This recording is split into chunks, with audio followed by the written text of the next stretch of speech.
So, dear remnant, let's begin with a look at spires. I just wanted to show you a quick view of what spires look like and how these are likely missing from the Rubaga Cathedral, and they may have been intentionally removed by the enemy when they went into East Africa, more than likely around the 18th, 19th, early 19th centuries, and worked on ways in which to carve out the lies, the foundation of lies on which our current era is based. So yeah, I do believe the spires were removed, and so as a result, this is what the cathedral looks like, and it just really looks like something's missing there. As I said before, there's muddy ground, more than likely due to the mud flood. Dear remnant, more than likely, similar geoengineering technology was used back then to create multiple mud floods globally, and I'll be bringing you more information about that later. But that more than likely is how the previous civilization was brought to its knees, in addition to other tactics that were used, which I'll talk about later as well. It's very possible that the original cathedral was actually has a lot more under the ground, and that we're really just seeing the upper portion of the cathedral. In fact, this structure here looks very top heavy, as if there's a lot more underground. So, dear remnant, we'll talk more about that, but this structure definitely does look desolate, post-apocalyptic, and as if there's been a mud flood. Perhaps these stairs might have been put in place later. I'm not sure, but they're also not very, that is, they're also partially covered in mud or soil or sand. So something strange is going on in this picture, and that's for sure. And so, dear remnant, let's take a look at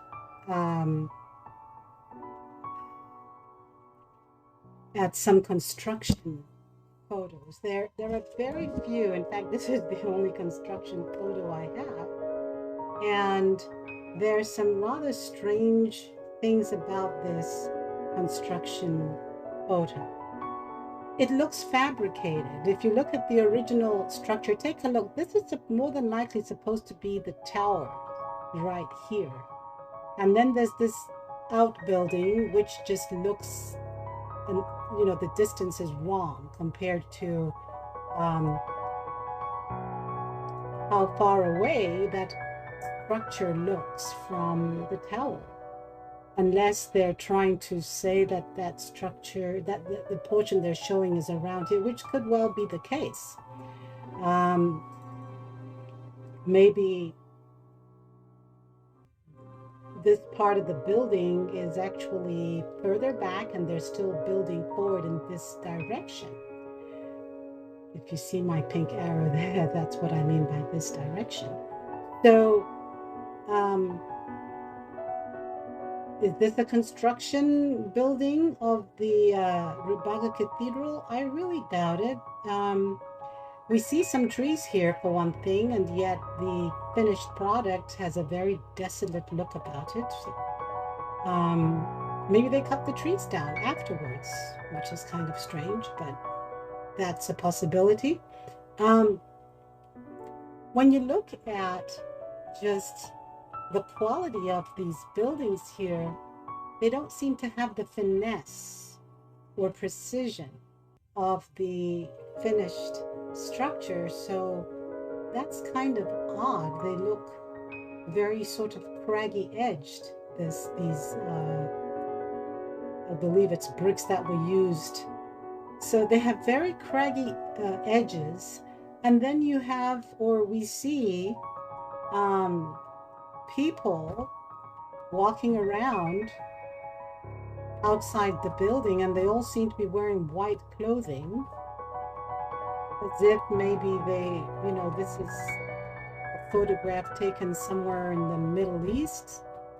because that is where such clothing is common. So it's kind of odd to see people wearing all these white clothes as if they're Muslims. And then no one really seems to be building anything either. So maybe it was taken on a day when they weren't building.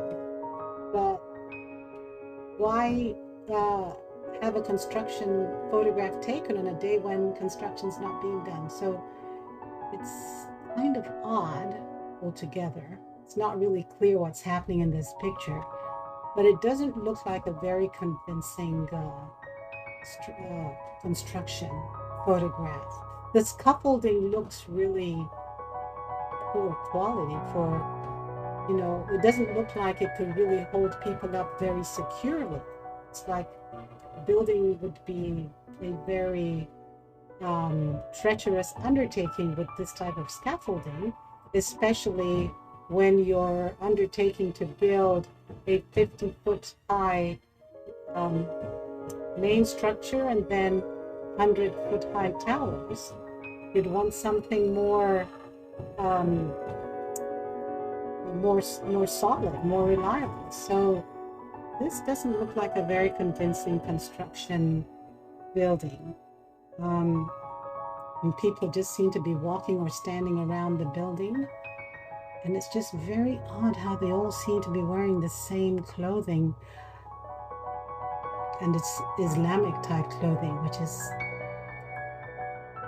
kind of strange for Uganda, at least in those numbers. I know there were some Muslims present in Uganda trying to bring about Islamic conversion, competing with the Christianity, but I doubt they brought sufficient clothing for everyone to be dressed in this fashion. And also, why would they all be standing? Why would all the Muslims be standing outside the cathedral as if, I guess they're trying to depict construction? So did they have Muslim workers building a Catholic cathedral? I don't really know. It's just an odd photograph of the construction of the building. And so here is a screenshot of the Wikipedia snapshot of the Rubaga Cathedral vital statistics.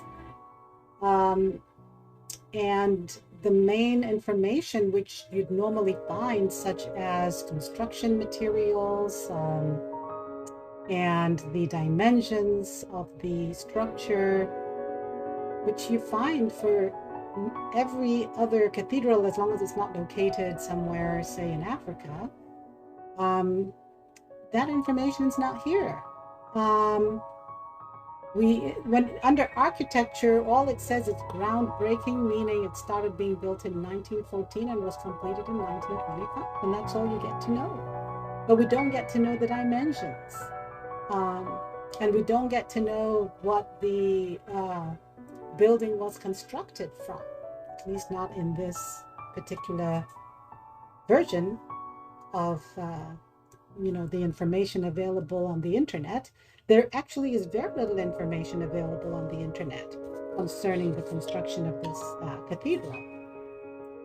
But I am going to give you some information that I did find. So I'll just leave this picture up while I talk about that. So according to some information about this, one of the things that was a challenge at the time of building this cathedral was finding the personnel. And so, at least finding skilled personnel, so that's not a big surprise, is it? Given that when the colonizers came, they found Africans living in mud huts and in very primitive conditions. So where would they have found the personnel to build such a cathedral in 1911? Well, Uganda was colonized in 1890.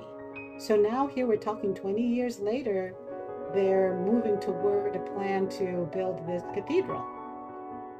And so in 1911, St. Joseph's Technical School was founded to train carpenters, builders, blacksmiths, and others And it was the white fathers, the white Catholic fathers, missionaries, who went to this region to convert and win souls for Christendom. Okay, it was the white fathers who recruited people, it doesn't say how many, okay, to build the cathedral, and made a plan to train them. So kind of interesting that the, and I'm going to get back to that a little bit earlier, but I'm just giving you the official information, okay, concerning how it was built. So the technical school was founded, and that was in 1911. And so 3 years later, okay, that's how long, how short of a time they needed to train people to build a structure this complex. Okay, 3 years later, which is in 1914, the construction of Rubaga Cathedral was initiated. And so here's the description. This is actually from a video that I found about the construction. It said, parishioners carried bricks on their heads to the building site to help with building. One of the clergy led the procession of brick carriers with 4 bricks on his head. Otherwise, materials were brought on an ox cart, as there was no other form of transport, no vehicles. Okay. So how about that? People are carrying bricks on their head. Okay, how else do you transport things to build such a magnificent structure in a place where there are no roads and there are no vehicles, but there are just ox carts? So you have to just pile the bricks on your head. All right, so then Ugandans contributed 87,100 shillings. Approximately 400,000 shillings was donated by America, Canada, and European Catholics. And the missionaries of Africa donated 23,800 shillings. Okay, so it was actually the Archbishop who put out an appeal to parishioners to donate funds for the construction. And he did that in 1901, which was about 13 years before construction started. So then it looks like they had that, 13 years to raise funds. And we'll get back to the raising of funds in a little while. But I'm just giving you this, official story. So then a great altar was built, and I believe it was built out of marble, and it was the work of a clergyman, and it took him 2 years to complete. Bells were donated by a French donor. Stained glass windows were donated, but we don't know where from. Molten metal sheets came from England. And then the statue of the Virgin Mary was made in Italy, and we don't know how it got to Italy. Okay, so then they say that the cathedral was built to accommodate the growing Catholic population in Kampala, Uganda. Okay, so let's look at this growing population of Catholics in Uganda. Okay, well, how was that going as far as conversion of Catholics? Conversion of Ugandans to Catholicism.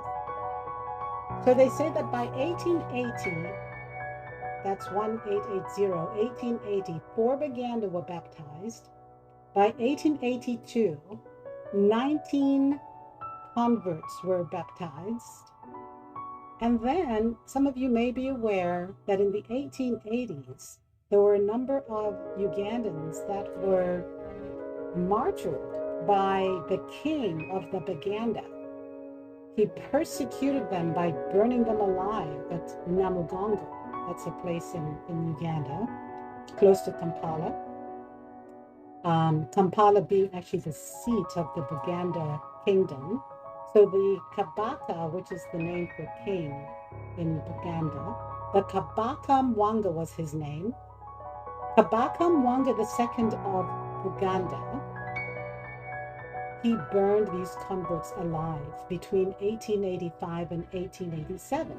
And many missionaries left Uganda in fear at that time. Okay, so this is happening through 1887. However, nonetheless, by 1905, and this is now about 10 to 15 years later, within 15 years of all that persecution, there are 86,000 Catholics in Uganda, making up 12.4% of the population. So it's just really amazing that that was the case, because they didn't even manage to have bishops or any Ugandan converts become church clergymen until about the 1930s. And I have that information somewhere. I'm just not sure exactly where I have it now. But it, somehow they had by 1905 86,000 Catholics, when in fact a whole number of missionaries fled Uganda during the time of the persecution, which was just, within a 10-15 year period. So it's very unclear how they managed to be converting that many people when there had just been persecution, martyrdom of about 40 converts, 23 of whom were Anglican and 22 of whom were Catholic. So it's just very strange that in that period of great upheaval, there's all this conversion somehow manages to happen. You have 86,000 strong Catholics in Uganda by 1905. So it's really just amazing how that came about. See what else I want to let you know here. Concerning the building of the cathedral, let's see. When was there even the infrastructure, or was there even the infrastructure available to build such a building? And how was the organ installed? There is an amazing organ in this church. I'll show you pictures of that in a little while. But at the time that this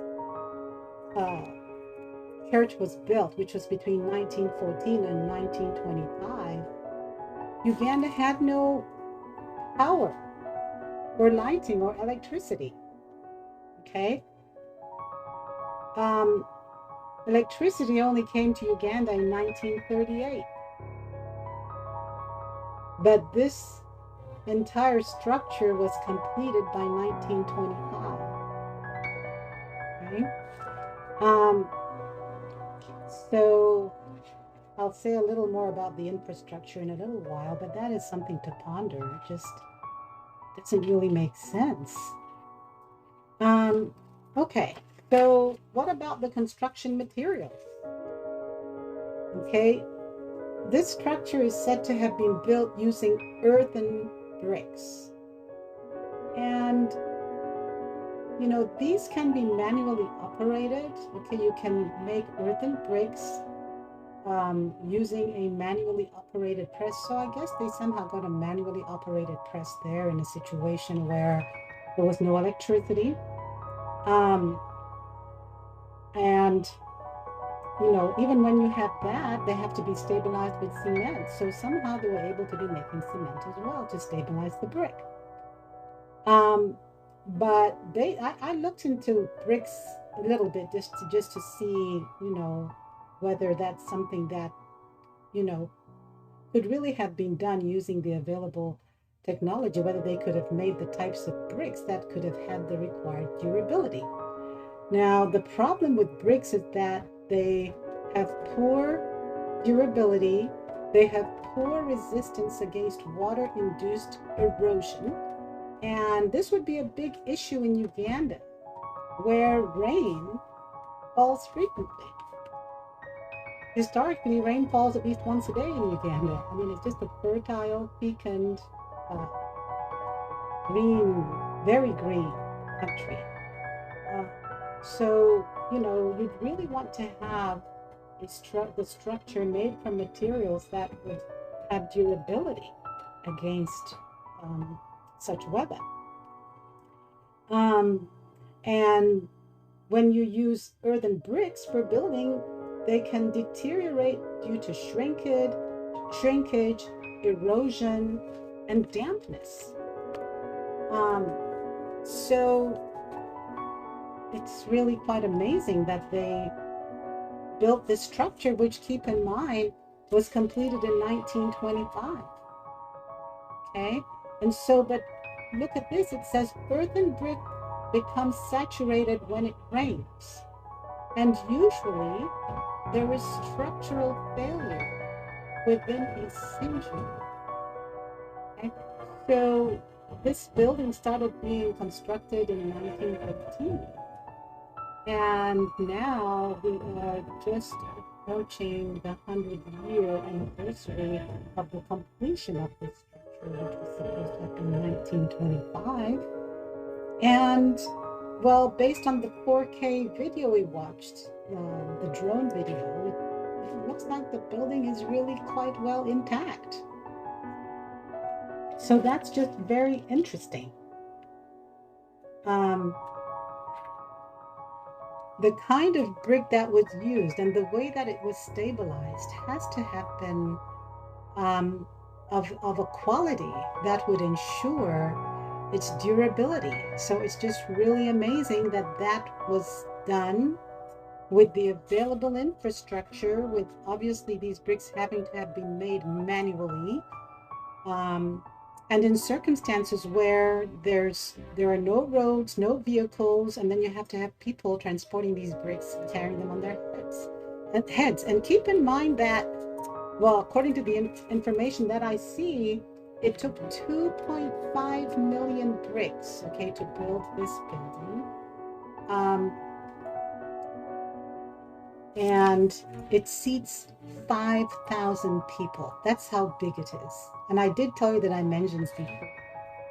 Okay, let me just repeat the dimensions which I found online.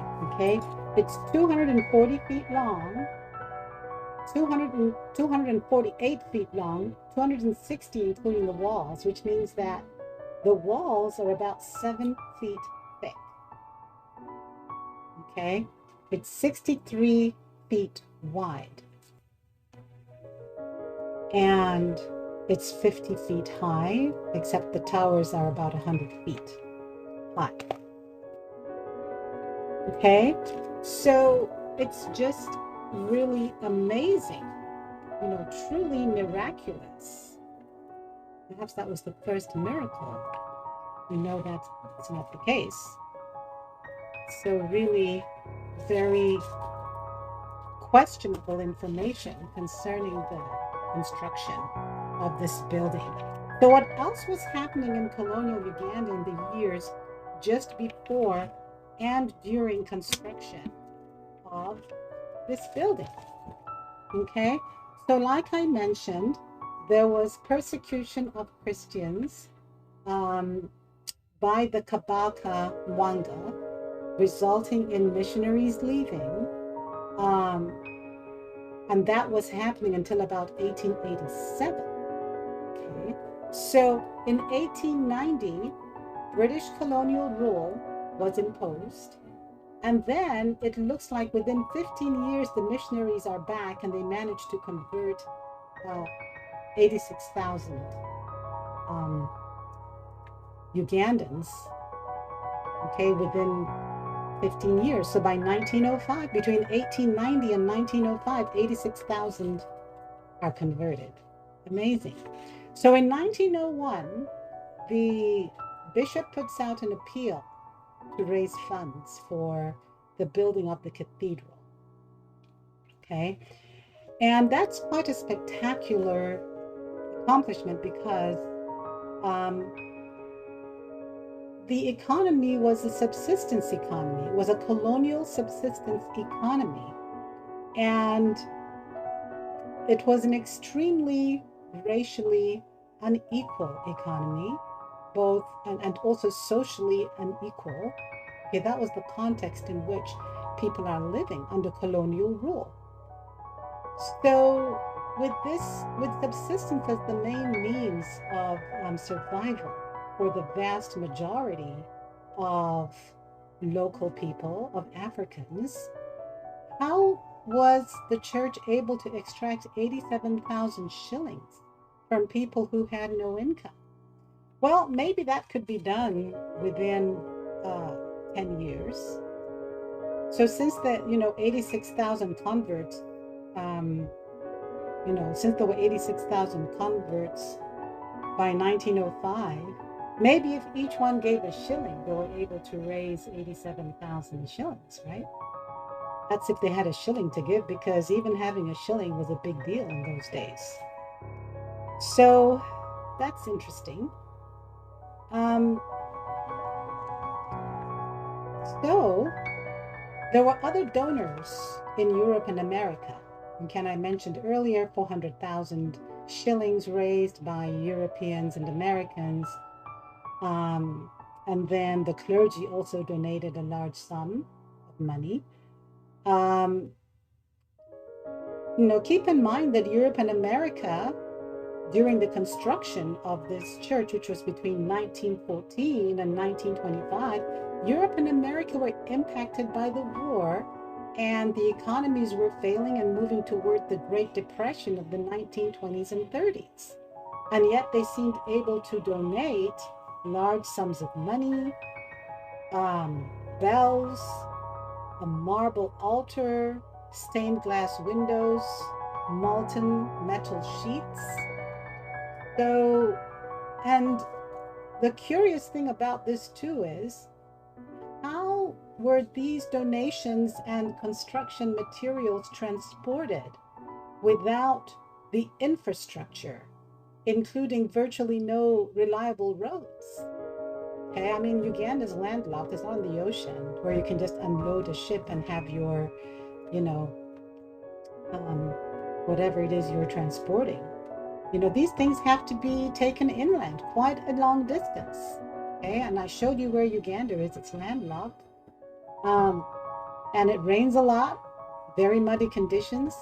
How was that really done? Okay.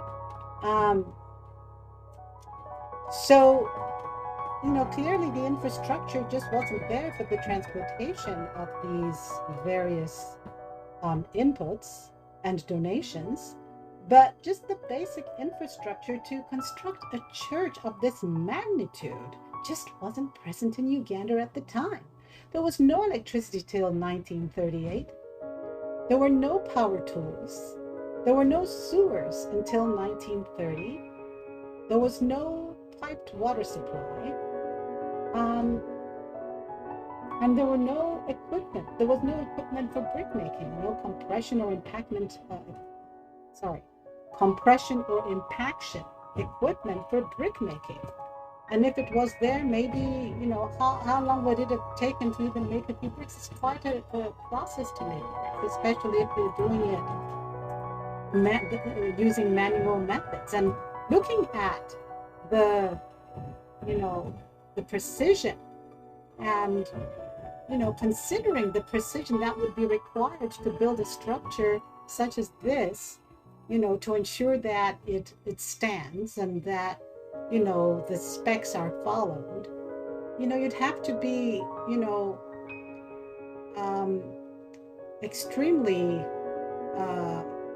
accurate with regards to which bricks are being put where, cutting the bricks and making sure everything fitted perfectly. Okay, so it just really doesn't make sense, the information that has been provided concerning the construction materials and the construction, the transportation of the materials. Also keep in mind that World War I was between 1914 and 1918. So for 4 of the 10-year period between, let's see, it's 1911 to 1925 is 14 years. So then for 4 of those years, they couldn't do much because, well, that was World War I. However,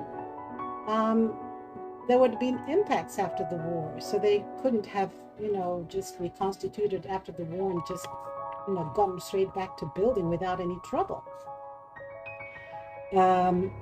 So the male population were recruited to go to war as well. So that would have affected the available, construction workers even after the war, because now you'd have to replace people. According to historical record, there were also smallpox outbreaks starting in the 1880s until after the war. So you have that going on during this time. So that would have really impacted available resources. It also seems kind of strange that when they opened that St. Joseph Technical School in 1911, that within 3 years they were able to train the necessary architects, stonemasons, carpenters, blacksmiths. How did they actually do that within a 3-year period for a building this complex? And these are not people who had the foundation in, the type of education which would be required in order for them to be trained in these technical skills. So it actually doesn't make a whole lot of sense. And keeping in mind that this was a subsistence economy as well, where, everyone is needed in order to produce and to, feed the family. So it would have been a bit of a challenge to have, very, males going off to be trained in these skills to build a church, which, it's beautiful to have a church, but what are you going to eat while you're building the church? So it's actually very interesting. Also, the only construction material that we're told was used for this church was red bricks, okay, which were carried on the head. But what about the other construction materials? Surely bricks alone could not support 100-foot towers and 50-foot arches. For that, you need to have other materials for reinforcement. So there had to be metal and other types of stone and rock. And where were those quarried? Where were those sourced from? So the information is just kind of disturbingly questionable. So yeah, that was just to kind of highlight some of the construction issues with this this undertaking. And so, dear remnant, I'll go ahead and bring this to a close today. And I believe that next time I'm going to look a little bit at some background on, how it is that this cathedral could actually have come to be in not only in Kampala, Uganda, but other parts of Africa. There are even more spectacular cathedrals, which were likely built about the same time this cathedral in Uganda must have been built. So I'll give you that overview next time. So, dearest remnant, hopefully you have found this review of Rubaga Cathedral interesting and an eye-opener with regards to how the official stories that we're told about these structures around the world have a lot of holes in them. And if we just kind of go down some of those rabbit holes, we can actually uncover some things which are hiding information, which is very critical for us to know. And for me, I just believe that if we're looking at evidence of Christ's millennial kingdom, I believe he would want us to know. And so I have asked him for guidance. I think a lot of people object to these types of structures as having anything to do with Christ's millennial reign because they've been associated with Catholicism. And many of us know and understand the occult roots of Catholicism.